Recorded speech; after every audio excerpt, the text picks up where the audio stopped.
శ్రీ గురుభ్యో నమః.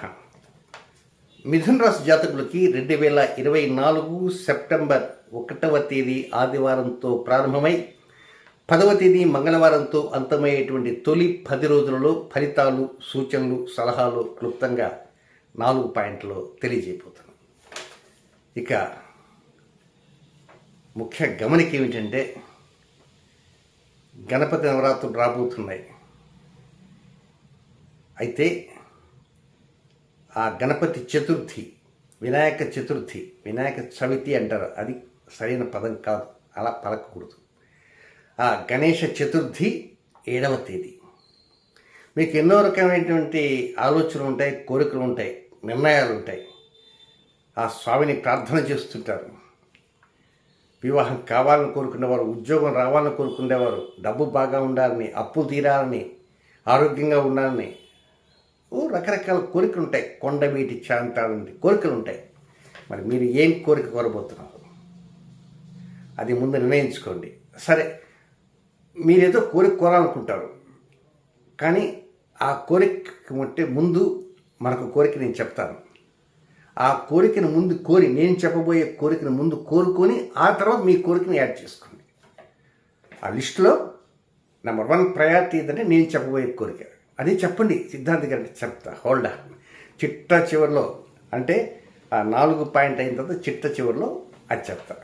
అప్పటిదాకా వీడియో చూడమనేటువంటి ఆ దురుద్దేశంతో చెప్పట్లేదండి, మీ ఆలోచన కోసం. అంటే నేను చెప్పే ప్రతి పాయింట్లో చాలా వరకు కొంచెం గూఢార్థాలు ఉంటాయి కనుక ఆ గూఢార్థాలను పట్టుకొని మీరు కొంచెం ఆలోచన చేయడానికి ప్రయత్నం చేయండి.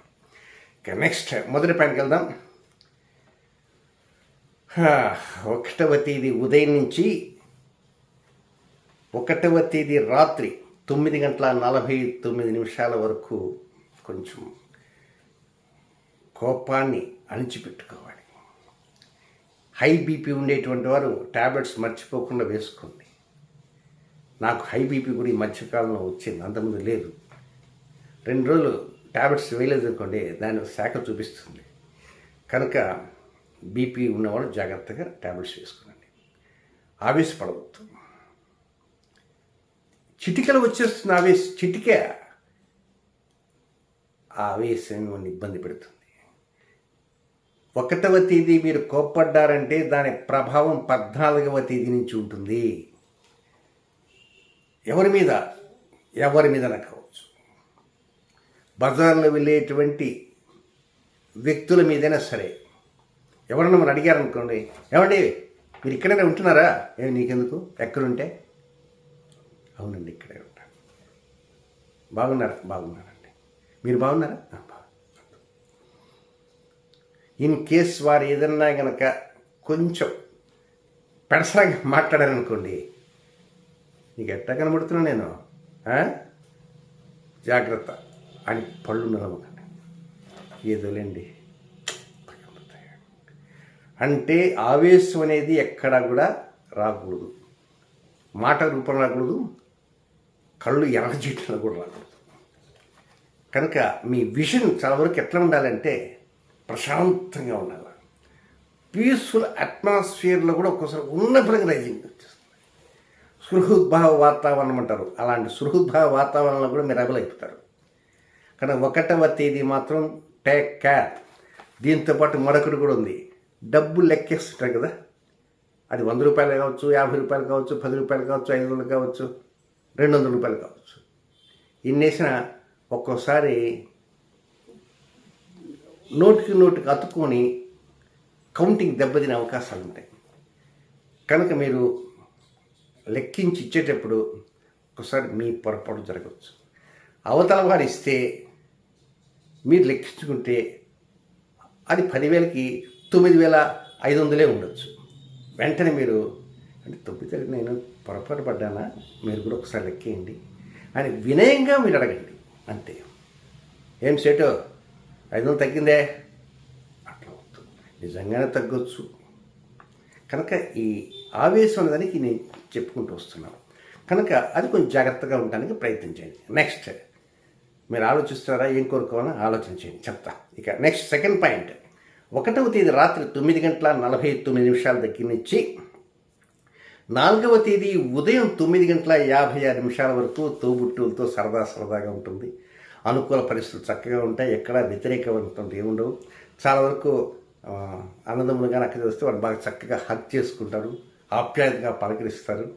మీ మనసు ఇప్పుడు మాట్లాడడానికి అవకాశాలు వస్తాయి. ఏదో మీ మనసులో ఆంతరంలో ఉండే విషయాలు చెప్తారు. వారితో మీరుతో వారితో షేర్ చేసుకుంటారు. హ్యాపీగా జరిగిపోతుంది. ఇబ్బంది అంటే ఏం లేదు. నెక్స్ట్ 3వ పాయింట్ ఏంటంటే 4వ తేదీ ఉదయం 9:56 నుంచి ప్రారంభమై 9వ తేదీ మధ్యాహ్నం 11:29 వరకు. 4వ తేదీ ఉదయం 9:56 నుంచి 9వ తేదీ మధ్యాహ్నం 11:29 వరకు ఉన్నటువంటి సమయం. దీంట్లోనే గణపతి యొక్క పర్వదినం గణేష్ చతుర్థి వస్తుంది. కానీ ఈ సమయంలో మీ ఆరోగ్య విషయంలో కొంచెం అప్రమత్తంగా ఉండండి. ఉద్యోగంలో ఏదైనా చిన్నపాటి లోపాలున్నా దాన్ని సరిచేసుకోవటానికి కొంచెం ప్రయత్నాలు అంటూ చేయండి. ఆ దైవబలాన్ని ప్రార్థన చేయటం అది సెకండరీ. మీరు మనోబలంతో దాని మీద కుస్తీ పట్టడం అనేది ఫస్ట్ థింగ్ చేయండి. ఆ తర్వాత సంతాన విషయాల్లో కొంచెం జాగ్రత్తగా ఉండండి. వారికి కావాల్సినటువంటి మీరు ఇవ్వటం కానీ, మీరు ఏదైనా చెప్పటం కానీ ఇలాగ ముందు వెళ్తూ ఉండండి. చక్కగా అనుకూలంగా వస్తాయి. అయితే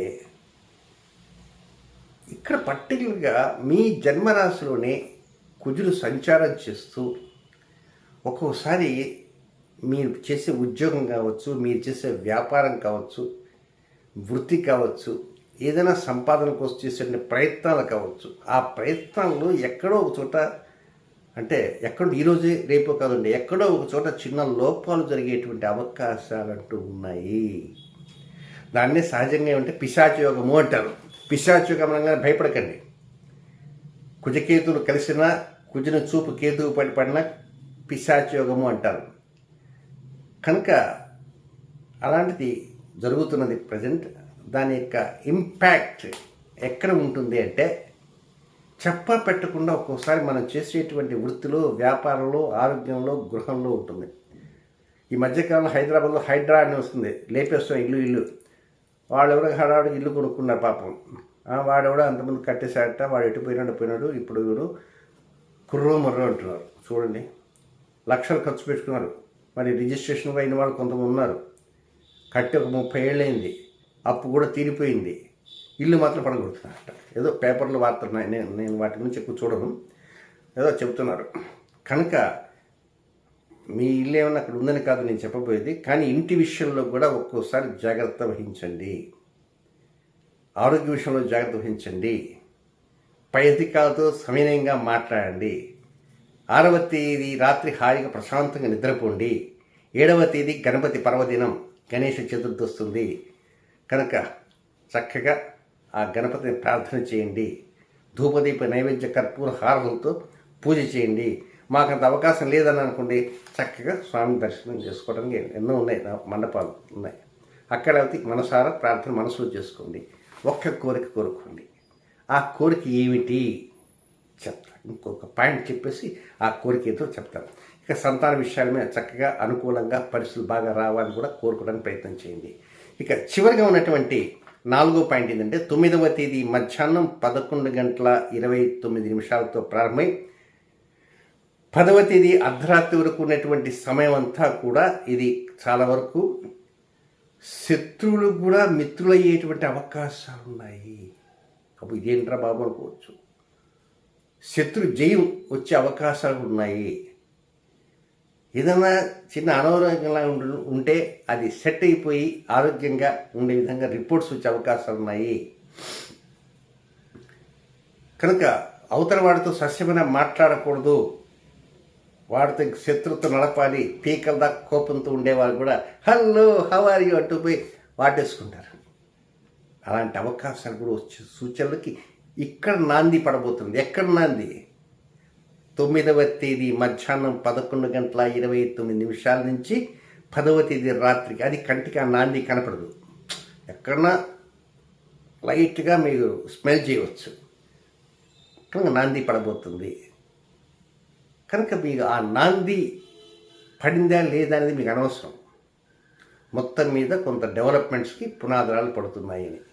ఇక స్వామివారిని ఏం కోరుకున్నారో వెయిట్, ఇక అది కూడా చెప్తాను.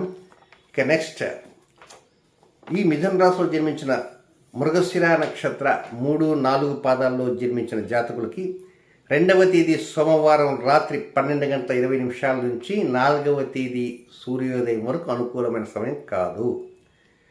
ఆ టైంలో ముఖ్య కార్యక్రమాలపైన దృష్టి ఉంచవద్దు. ఇక ఆరుద్ర నక్షత్రంలో జన్మించిన జాతకులకి 4వ తేదీ ఉదయం దగ్గర నుంచి 5వ తేదీ ఉదయం, అంటే 5వ తేదీ గురువారం అవుతుంది, 4వ తేదీ బుధవారం అవుతుంది. 5వ తేదీ గురువారం ఉదయం 6:14 వరకు అనుకూలమైన సమయం కాదు. ఇక నెక్స్ట్, పునర్వసు నక్షత్ర 1, 2, 3 పాదాల్లో జన్మించిన జాతకులకి 5వ తేదీ గురువారం ఉదయం 6:14 దగ్గర నుంచి ప్రారంభమై 6వ తేదీ శుక్రవారం ఉదయం 9:25 వరకు వారికి కూడా అనుకూలమైనటువంటి సమయం కానే కాదు. ముఖ్య కార్యక్రమాలు ఏదైనా ఉంటే వాయిదా వేసుకోండి, రొటీన్ కార్యక్రమం చేసుకోండి. ఇంతకీ గణపతిని ఏం ప్రార్థన చేయాలి? అది మొదటి కోరిక చెప్తాను, ఆశ్చర్యపోతారు. భగవంతుడా, నేను తిన్నటువంటి ఆహారం సక్రమంగా జీర్ణమయ్యేలా చెయ్యి మహానుభావ. అంతే. మొట్టమొదటి కోరిక, అరటిపండు తిన్నా, బిస్కెట్ తిన్నా, పాలు తాగినా, ఏం తిన్నా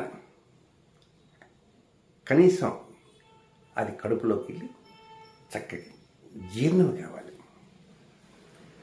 కొంతమందికి లోపాలు ఉంటాయి, కొంతమందికి ఏమి ఉండవు, కానీ ఉన్న పరంగా వచ్చే అవకాశాలు అంటూ ఉన్నాయి. ఆరోగ్య విషయంలో లోపాలు వస్తాయి. ముఖ్యంగా మిథున రాశి వారు గమనించండి, కొంచెం జీర్ణక్రియలో ఎక్కడో లోపాలు రాబోతున్నాయి. సరే, డాక్టర్ దగ్గరికి వెళ్తారు, డాక్టర్ గారితో చెప్తారు, వారు మంచి మందులు ఇస్తారు. సరే, డాక్టర్ గారు ఇచ్చిన మందులు కూడా మింగుతూ కూడా ప్రార్థన కూడా చేసుకుంటారు గుడికి పోయి, ఆరోగ్యం బాగుండాలి అది ఇదని. ఆరోగ్యం అంటే 1,000,000 ఉంటే ఆరోగ్యాలు. ఏదైనా తిన్నటువంటిది ప్రతిదీ, ఇడ్లీ తిన్నా కొంతమంది త్వరగా జీర్ణం అయిపోతుంది, కొంతమంది జీర్ణం కూడా కాదు.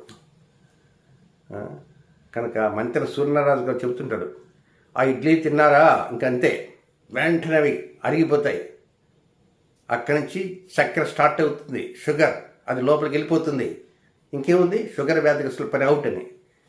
ఒక అర ఇడ్లీ తిన్నా కూడా జీర్ణం కాని రోజులు మిథున రాశి వారికి రాబోతున్నాయి. కనుక భగవంతుడికి ప్రార్థన చేయండి, అయ్యా భగవంతుడా, నాకు మంచి జీర్ణక్రియ కలగాలని కోరుకోండి. ఒకవేళ ఇన్ కేస్ ప్రజెంట్ మీకు ఏదన్నా అజీర్ణ వ్యాప్తి లాంటిది ఏదైనా ఉంటే అది ఇంకా పెరగకుండా ఒక మంచి డాక్టర్ని ఏమన్నా కూడా నాకు చూపించు మహానుభావాన్ని, అది మొదట కోరుకొని ఆ తర్వాత మీరు చిట్టా విప్పండి, కోరిక చిట్టా. ఏదేమైనా మీకు చక్కగా అనుకూల స్థితులు ఈ యొక్క వినాయక చతుర్థి రావాలని మీ తరఫున నేను కూడా కోరుకుంటాను. శుభం.